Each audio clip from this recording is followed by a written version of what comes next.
we have you now on a very interesting device. Looks like a cage with plenty of missiles on the side, which are actually underwater You're in vehicles. a submarine with Vehicles. Yeah, nuclear missiles. that's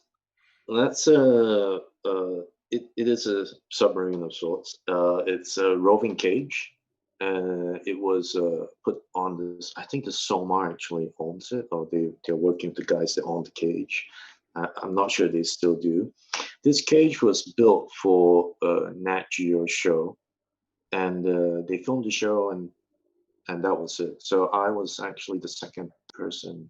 Well, I wasn't the second person to use it after that, but the show that we're shooting in Guadalupe, that was the second time was used in the production, Okay. and it's incredible. It's basically the DPV massive one. There's a pilot behind Eric, very good videographer in his own right. He's piloting the submersible, and that's me up front and sticking my head out. Not really the smartest thing to do, but once again in Guadalupe, the water is so clear. The sharks know that we aren't a food source. Right. They can be curious, but they don't actually. I mean, they'll come and inspect, but most of the time it's very slow moving sharks. But what's interesting with this contraption is that I could get all the way up to a great white that was cruising along, and it didn't try and take off. It literally let me go right beneath it, and I was filming claspers. Like I could just reach out and touch it. Wow. I was so close, and we just kept on going. And she didn't keep on, he didn't take off, and we could just go at the same speed, which That's was amazing. amazing because these things make sound. The Mhm. sharks don't care. Wow. Yeah, yeah. The sharks didn't care at all. And also looks like you are on a open circuit system. So also Yes, bubbles and plus noise, and still they didn't care.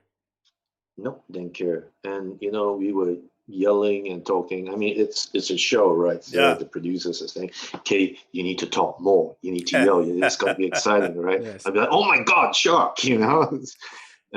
But we've got like comms, so I could actually speak to Eric. I don't Yep. know if there's sound. There's probably no sound in from the clip that you're showing. Yeah, Yeah, Because I'll you're show talking. the clip in we a don't second. want to get nailed No, by it's YouTube, so Yeah, yeah. it's fine. All the clips that I have screened all have license okay. purchase. So yeah, so it's all safe.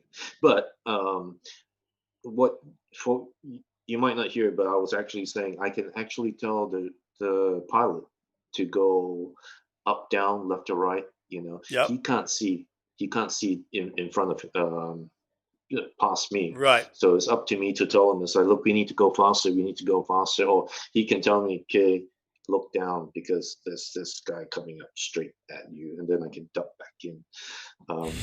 And yeah, so the boat, yeah, mothership has comms as well. Okay. So they can't talk to us, and of course they don't want to have their voice being recorded, because of the show, but they can hear everything that's going on.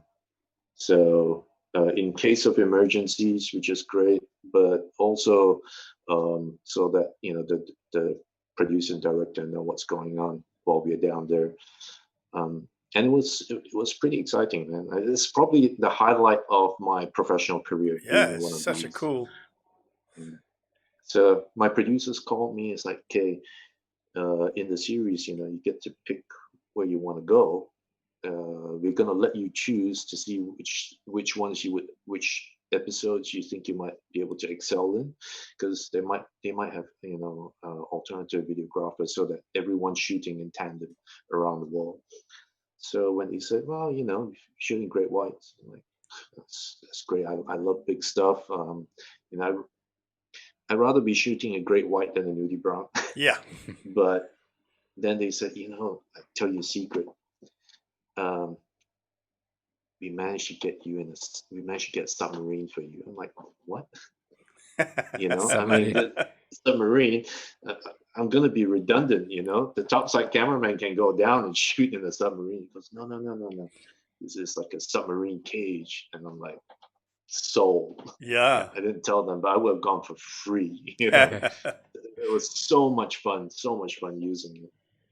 Very cool. It was tricky to get it into the water because when the boat was rocky and all that, it would swing all over the place. So we lost a couple of days actually shooting in the water. But on the days that we were out there, it was amazing.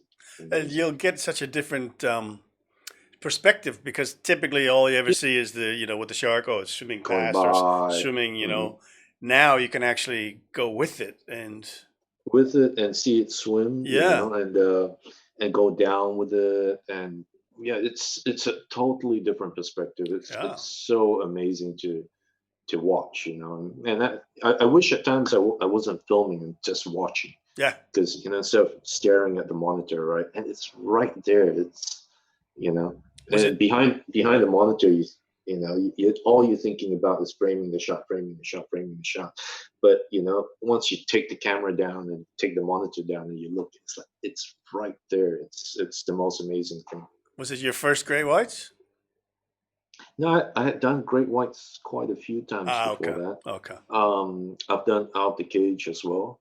The first time out the cage was on a photo shoot when Nat Geo France was shooting a series about a French photographer that shoots black and white. And anyway, we were filming outside the cage, and that was my first experience outside the cage. But I've been there a few times, and it's great. Of course, it's only the blue and gray whites, but it's such an incredible sight, So I'm hoping to go back again. A lot of things have changed in the recent years. The funny thing is, when I was shooting this show and using this cage, just a day or two before, while I was still out there, was that viral incident of that shark slamming into the cage and actually breaking into the cage and coming out. I was actually there, and the voice that you hear from that clip was recorded by someone else, but I was right next to this guy. That was my voice, and I had been in that corner just moments before, come out, dry myself, and just standing top deck watching, and saw this all happen. The shark was fine. Right. Okay. A lot of people ask, did shark get hurt and all that? Yeah. You saw a bit of and all that, but it's quite natural that through the gills and all that, the shark just took off and swam away. In fact, came back and circled round and round, again. Okay. After that. So, I mean, the shark was fine, but there was a guy in the cage. Yeah, we saw him in that viral video coming out at the end. After you see like a good minute of mess, and which seems like half an hour, and then you think, is there somebody's there? And there can't be, right? This dude just walks out like, yeah, I'm here. Yeah. Not only did he walk out, so he came out the top of the cage and he still did this. Yeah. I'm okay. And then handed his camera up first, and he was still holding his camera. I was like, oh my God, you should be dead. But what happened was the shark went into the cage and instantly displaced me from the cage itself. So he was actually hanging by his safety rope and the hookah line and all that, but you're wearing so many weights, so it's pretty heavy.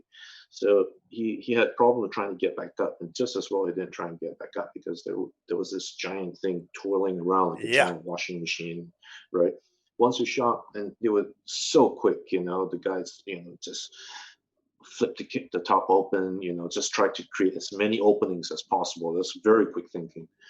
And the shark came off, and that's when they pulled, and it's like, okay, there's still some weight, and he climbed up. Wow! And that was it, And so it was. I thank God that trip didn't turn out to be a tragedy. I mean, accidents happen, boats sink, fires start and all that. And this was the last. My producer was like, thank God. And then after that, he turned around, okay, did you record that? Yeah.